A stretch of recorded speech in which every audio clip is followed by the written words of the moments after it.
செல்வ பெருந்தகை பாரம்பரியமாக காங்கிரஸ் கட்சியைச் சேர்ந்தவர் இல்லை. புரட்சி பாரதம், புதிய தமிழகம், விசிக, பகுஜன் சமாஜ் உள்ளிட்ட கட்சிகளில் செயல்பட்ட பிறகுதான் காங்கிரஸ் கட்சியில் சேர்ந்தார்.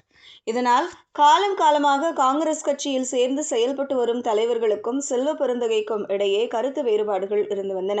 குறிப்பாக கடந்த 2 ஆண்டுகளுக்கு முன்பு செல்வ பெருந்தகை மாநில தலைவரான பிறகு இந்த மோதல்கள் அதிகரிக்கத் தொடங்கின. ஜோதிமணி உள்பட பல காங்கிரஸ் தலைவர்கள் செல்வ பெருந்தகை செயல்பாட்டில் அதிருப்தியாகினர். இந்த அதிருப்தியை அவ்வப்போது சமூக வலைதள பதிவுகளில் காண்பித்து வந்தனர்.